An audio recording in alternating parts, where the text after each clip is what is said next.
Aujourd'hui, on vous explique ce qui va mal avec le cannabis et avec la négociation.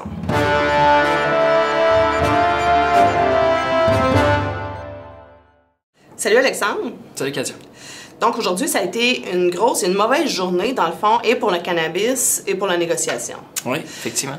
Bien, moi, je vais commencer avec le dossier du cannabis. Donc, ce matin, le gouvernement a déposé son projet de loi qui encadrait la distribution et la vente du cannabis. Et ce qu'on a pu y lire, en fait, c'est que, bonne nouvelle, là, ça s'en va dans une société d'État, ça s'en va à la SAQ. Fait que pour ça, c'est une bonne nouvelle. Mais le mauvais côté, c'est que le gouvernement est venu mettre dans la loi qu'il ne serait pas possible d'être un travailleur qui travaille pour la SAQ et pour la Société québécoise du cannabis.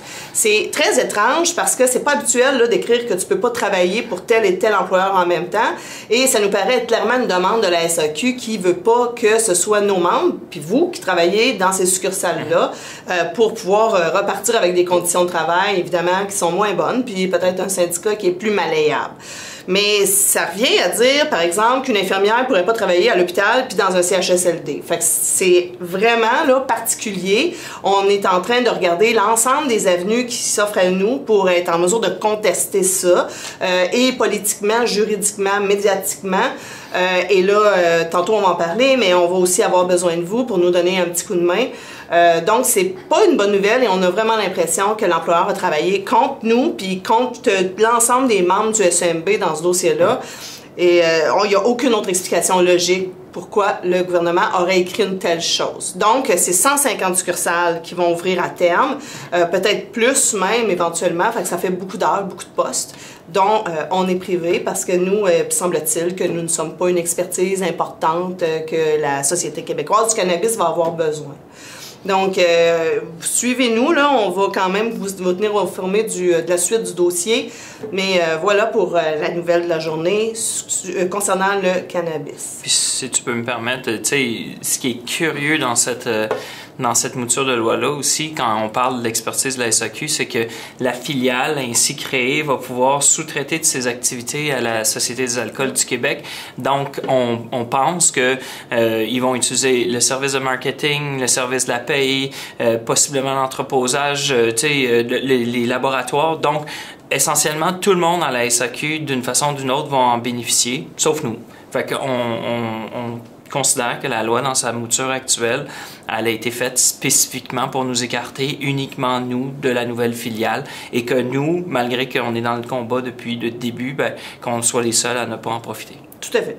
Tout à fait. Et puis c'est ça ce qui nous outre dans ça. Ouais. C'est fâchant de voir que, bon, c'est ça, on se fait tasser et mettre ça à votre service. Puis pour la négociation, ça n'a pas été vraiment mieux aujourd'hui, la reprise des négociations. Non, effectivement. Aujourd'hui, comme vous le savez, on a repris les négociations. C'était prévu depuis déjà un certain temps. On attendait, comme on le dit en Assemblée générale dans les dernières semaines, une réponse de l'employeur qui avait été chercher ses mandats auprès du gouvernement. Cette réponse-là est venue, puis c'est plus que décevant. C'est fâchant parce que la réponse à laquelle on s'attendait, non seulement on l'a pas, mais essentiellement l'employeur nous est revenu avec le mandat initial qu'ils avaient. Qu'est-ce que le mandat initial qu'ils avaient? Ben, c'est ce qu'on peut voir dans la fonction publique, ce qui a été négocié dans la fonction publique. Alors, brièvement, c'est une offre de 5,25% d'augmentation sur 5 ans. Mais cependant, c'est conditionnel à ce qu'on sacrifie certains des morceaux de notre convention collective. C'est pas automatique. C'est la certitude ou l'affirmation qu'on n'aura pas de rétroactivité pour l'année 2017, puisque l'année 2017 a été passée à négocier. Les économies que l'employeur souhaite faire dans notre convention collective, puisqu'il ne les a pas faites en 2017, il ne voudra pas qu'on ait une augmentation de salaire rétroactive pour cette année. Et en plus de ça, on nous dit que on pourrait faire au-delà de ça d'autres sacrifices pour peut-être aller chercher des petits morceaux d'augmentation de salaire. Mais ces sacrifices-là, je vous le simplifie, c'est pas aussi simple que ça, mais c'est pour qu'on ait une compréhension commune. Pour chaque 2 $ sacrifiés, la SAQ, généreusement, vous comprendrez mon sarcasme, nous en donnerait 1 $. Donc, non seulement on se paierait nos augmentations de salaire, mais en plus, on perdrait retirait des importants morceaux de notre convention collective. Puis là, tu sais, que ce soit autant au niveau des horaires de travail, au niveau de l'assignation des temps partiels, au niveau du temps supplémentaire, au niveau des crédits maladie, tu sais, puis la liste est longue. Fait que, bref, on est abasourdi, déçu, et je demande de qualificatifs polis pour qualifier l'offre qui nous a été déposée ce matin. J'aurais cependant beaucoup de qualificatifs plus vulgaires que je vais m'abstenir de prononcer ici. Mais je veux dire, bip, bip, bip. Oui, c'est ça, pour éviter qu'on me censure. Fait que dans le fond, voilà, voici le résumé. On va vous tenir au courant, bien sûr, de l'évolution de la chose, mais pour l'instant, sachez que on a informé l'employeur et la conciliatrice que la table de négociation était pour l'instant suspendue, jusqu'à temps qu'on ait eu le temps d'analyser plus en profondeur tout ce qui est sur la table présentement avec le cannabis et le cadre financier de la négociation. Tout à fait. Puis, si je ne me trompe pas, là, pour être capable d'avoir des augmentations, ça représente des dizaines de millions qu'il faut qu'on coupe dans nos conditions de travail? Oui, c'est des dizaines de millions. Puis, on voit même pas comment il y en aurait suffisamment pour y parvenir. Fait que, tu sais, on va faire des sacrifices, puis on a l'impression que ça sera jamais assez, même pour atteindre le minimum requis pour avoir 5,25% sur 5 ans non rétroactif pour l'année 2017. En tout cas, on voit que notre employeur apprécie le travail qu'on fait chaque jour en succursale malgré les heures qu'il nous coupe. Exactement. C'est une belle preuve de reconnaissance, encore une fois. Oui. En tout cas, vous comprendrez qu'on est quand même pas très souriant aujourd'hui et on est assez sous le choc de tout ce qui s'est passé depuis ce matin. Maintenant, on va réagir. On a besoin de vous pour réagir pour les deux sujets, en fait, pour démontrer au boss que là, nous, c'est assez. Ça fait des années qu'on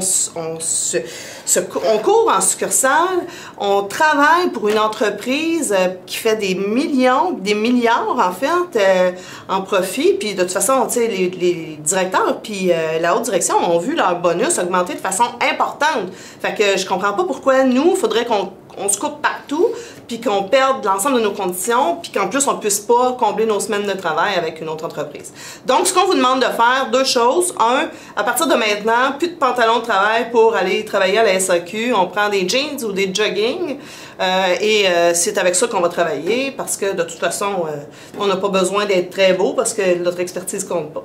Et deuxièmement, on vous demande de dire de façon répétitive à votre directeur et à directeur de secteur et à tous les cadres que vous verrez passer d'une façon ou d'une autre dans votre succursale, que vous n'êtes pas content, que vous n'êtes pas satisfait, puis que vous demandez d'être reconnu, puis que vous demandez à ce que l'employeur rectifie immédiatement la situation.